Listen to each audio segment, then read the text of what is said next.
Narating niyo na ba ang oldest monastery dito sa Holy Land? Kung hindi pa, tara samahan niyo kami at puntahan natin ang monasteryo ng Mar Saba.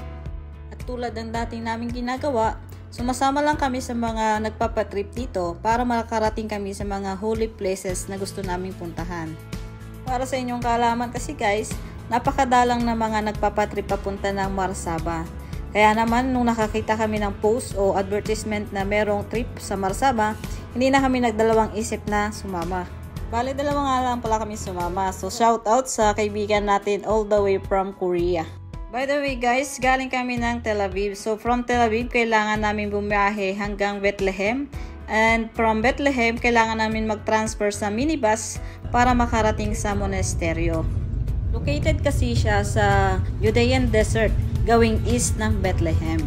Makikita nyo naman sa biyahe pa lang, ma-amaze ka na sa kagandahan ng desyertong ito. Pero guys, grabe, bago ka makarating sa Mar Saba, ang daan na ito ay napakakitid, napakatarik, at syempre medyo nakakatakot. Pero pagdating mo doon, worth it naman.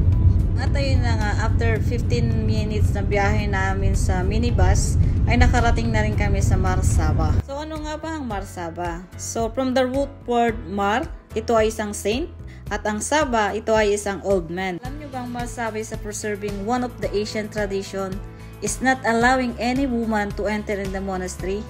So excluded lang siya for men or sa mga kalalakihan na gustong i-isolate ang sarili sa crowd o sa crowded community. Siyempre hindi mawawala yung katanungan na sino nga ba si Mar Saba? Siya ay pinanganak sa Cappadocia, Turkey. Habang nasa Turkey siya, pinalaki siya sa isang monasteryo ng 10 taon.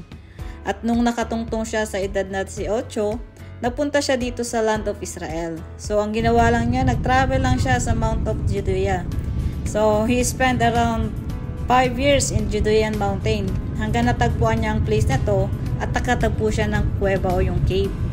Kaya naman nag-decide siya na tayuan ng isang monasteryo dito dahil meron naman itong source of water. Alam nyo bang tumagal din ng 500 months ang pagtayo ng monasteryong ito? Pero later on, dumating yung ibang empires dito sa Holy Land tulad ng Persian, Babylonians at ng Romans. So sinira nila itong monasteryo kaya nagkaroon na lang ito ng renovation. At ayon nga sa history, some of the monks dito pinatay. So pinugutan ng ulo. Pero good thing is yung iba, nandiyan pa rin sa monasteryo. So si Mar Saba, dyan na rin nilibing. Kung matatanaw nyo yung malaking dome o yung golden dome, yun yung cave dati. So fast forward, dumating yung 12th century BC. Ayaw nila nandun yung mga buto ni Mar Saba, kaya dinala ito sa Venice, Italy. Pero around 1965, ni-request ng mga tao na ibalik. At napagbigyan naman kaya nakadisplay pa rin ang katawan niya sa loob ng monasteryo. At dahil nga mga kalalakihan lang ang inaalaw na makapasok sa loob ng monasteryo, nagtayo rin naman sila ng Women's Tower. So, intended lang siya para sa mga babae para matanaw lang ang view ng monasteryo. So, hanggang dito lang ang mga kababaihan sa tower na to. At ayun na nga, so hindi na kami nakarating sa pinakababa ng monasteryo. So, sa kalagitnaan pa lang, nagyaya na itong kasama ko dahil literal na hiking pag pumasyal kayo dito sa Mar Saba.